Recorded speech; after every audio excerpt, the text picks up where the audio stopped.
안녕하세요. 법학박사 법무사 전문위원 김철주입니다. 오늘은 주식 리딩 사기 카드 취소 답변서에 대해서 가르쳐 드리겠습니다.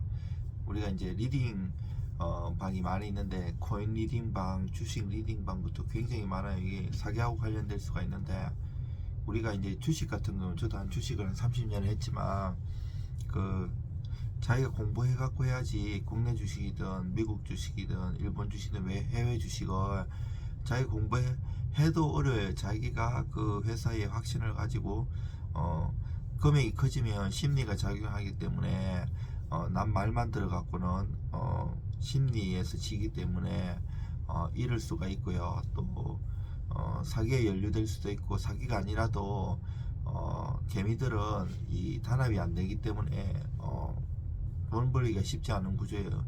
지식이 공부를 많이 해야 돼. 부동산도 그렇고 주식도 그렇고. 이제 이 등록된 업체도 있고 정식 등록되지 않은 업체들도 있는데, 주식 이제 그 추천을 하면 수수료를 처음에는 몇십만원, 그 다음에 몇백, 몇천만원 이렇게 요구를 해요. 그래가지고 그 카드로 이제 그걸 갖고 매달 돈이 할부로 나가는 경우도 있고, 그리고 또 이제 이게 추천한 종목이 손실이 몇백, 몇천만원, 몇억씩, 몇십억씩 나는 사람도 있어요. 그럼 열받잖아요. 그래서 그 수수료를, 카드 취소를 딱 하면 저쪽에서는 리딩비, 뭐 수수료라든지 정보료 청구, 아니면 민법 741조 부당이득 청구, 아니면 민법 750조 불법행위 청구, 별의별 소송을 다 해요. 그러면 소장이 날라오면 진짜 억울하잖아. 난 돈도 잃었는데. 이때 가만히 있으면 안 되고 답변 안 하면 모변을 승소 판결돼요. 내가 패소할 수가 있기 때문에 법무사든 변호사든 저처럼 주식이나 부동산을 잘하는 사람 와가지고 답변서를 잘 내야 돼요. 저는 이런 소송 하기도 하고 반격도 해가지고 손님들 거 많이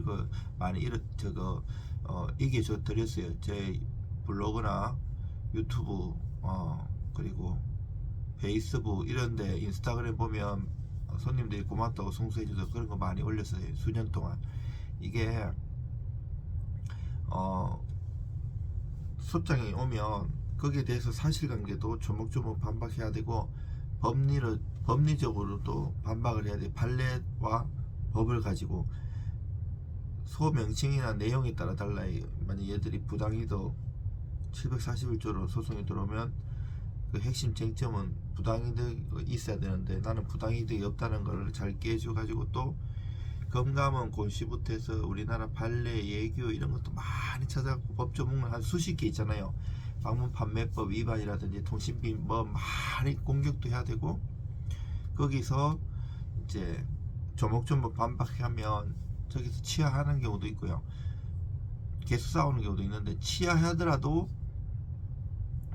또 그 담당하는 직원이나 법무사가 바뀌면 또 소송을 제기하는 경우도 많았고요. 두 번, 세 번 막 제기해가지고 이게 드린 것도 있고 별의별 것들이 많아요. 소송 같은 거는 정성이고 심리가 있기 때문에, 일단은 사실관계는 본인이 잘 알아도 사실관계를 정리하면서 법적인 전문가하고 주식을 잘하는 사람하고 서로 상호 협의하면서 주거니 받거니 하면서 수없이 글을 다듬고 공격 포인트를 준비를 해서 공격을 해야 돼요. 반격을 하면서. 최고의 방어는 공격이거든요. 배차하면 반소 제기해서 내가 잃었던 거, 그 손해배상을 반소로도 하고 내용 증명도 보내고 고소장, 뭐 형사 민사도 다 융단 폭격도 할 일 생길 수가 있어요. 그래가지고 얘들이 보통 보면 이제 그 리딩비 중간에 안 주면 뭐 직원이든 아니면 법무사 업체든 변호사 업체에서 그 내막은 잘 모르면서 다 한꺼번에 막 보내요. 그래가지고 대꾸 잘 안 하는 사람들은 그냥 모변 원고 승소 판결 받아가지고 강제 집행해요. 뭐 재산 명시, 채무불이행자 명부등재, 채권 압류 추심, 뭐 여러가지 은행 통장, 그리고 정권 보험 이런데 압류도 들어오고 이래요. 그래서 집행권을 만들기 전에 내가 반박해갖고 적극적으로 다투어야 돼요. 판사님들 딱 보면 아시걸랑요. 그리고 또 한 지역에 이게 소송이 있으면 본인만 소송하는 게 아니고 다른 사람도 소송이 굉장히 많이 들어오기 때문에 그 판사님도 대충 눈치를 차리세요. 보통 보면 여러 가지가 있기 때문에. 그러면 내가 잘 써갖고 답변을 하면 저쪽에 반응도 여러 가지예요. 뭐 전화 와가지고 내가 지금 1,000만 원 청구했는데 500만 원을 하자 이렇게 오는 경우도 있고, 아니면 취하하는 경우도 있고, 거기에 따라서 또 유기적으로 대응하면 돼요. 일단은 내가 그 보통 그 추천 한 종목에 손실을 나는 경우가 되게 많아요. 그래서 그 수수료를 안 주게 되거든요. 뭐 그 사람들이 추천하고 돈 많이 벌면 왜 그런 거 아끼겠어요. 그리고 주식은 남의 말 들어가지고는 쉽지 않아요. 뭐 정권에서 이런 애들도 다 잃잖아요. 그게 심리도 그렇고 공부도 많이 해야 되지만 투자에는 심리가 있어가지고 쉽지가 않아요. 거꾸로 하게 돼 있고 목표치까지 못 기다리는 경우도 있고, 우리가 이제 싸게 사서 부동산이든 주식이든 비싸게 팔아야 되는데 싸수 비도인데 이게 거꾸로 될 수가 있어요. 막 떨어지면 그때는 오히려 매수해야 되는데 하나씩 더 떨어질 것 같으니까 팔고, 올라갈 때는 추격 매수해 가지고 오히려 더 그때는 팔아야 되는데 또 떨어질 수가 있고. 근데 또 회사에 대한 내가 공부를 안 하고 확신이 없으면 이게 상폐될 수 있는 종목이니까 두렵기도 하고, 막 댓글 같은 거 읽어보면 막 엄청나게 알바생들도 활동하고 일반인들도 자기가 팔았으면 부정적인 글을 올리고 그 이제 싸게 또 살려고요. 또 그 내가 사갖고 있으면 많이 올려 그 매수를 부추기고, 사람의 심리는 돈의 앞에서 막 그런 경우가 있기 때문에 제대로 잘 대응해야 돼요. 시간에 투자하고 가치에 투자해야지. 어디 정보 매매는 원래 아버지의 회사도 안 한다는 얘기가 있어요. 정보는 역정보도 흘리고 이러기 때문에 저도 상패도 많이 당해보고 많이 잃어보기도 했는데, 자기가 공부해가지고 부동산이든 주식이든 해야 돼요.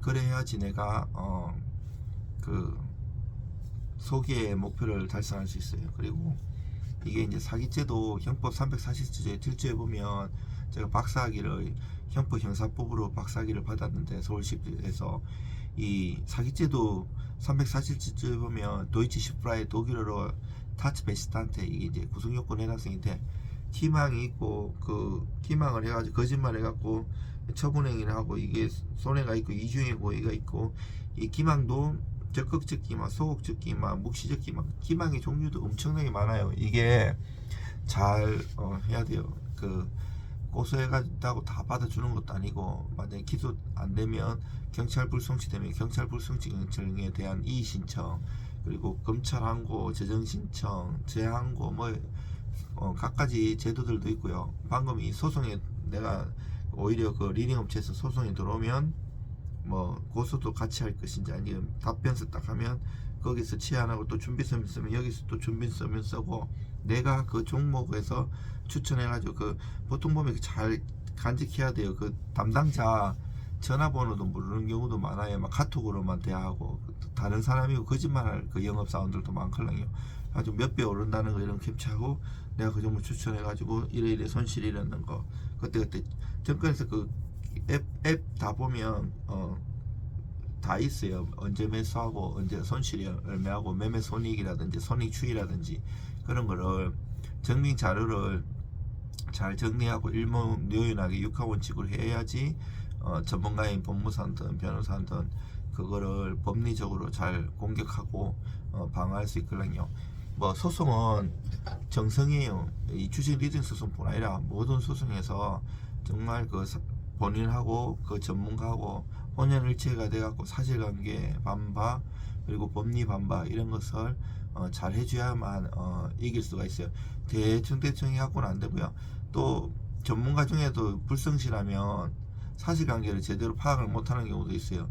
그러면 대충 이렇게 그 준비서면이나 이런 거 보내오는 거 보면 내가 너 준비서면 몇 페이지 이렇게 했잖아. 그거 하면 그거 자인으로 해가지고 내가 그거를 원용해버리면 이길 수도 있어요. 그래서 저는 많은 서류도 숙달이 돼가지고 공부도 좋아하기 때문에 빨리 파악을 할 수 있지만, 저는 손님 거 10번 이상을 반복해서 보고 거의 이 사건이 내 사건인 것처럼 열심히 해가지고 좋은 결과가 있었습니다. 여러분들 힘내시기 바랍니다.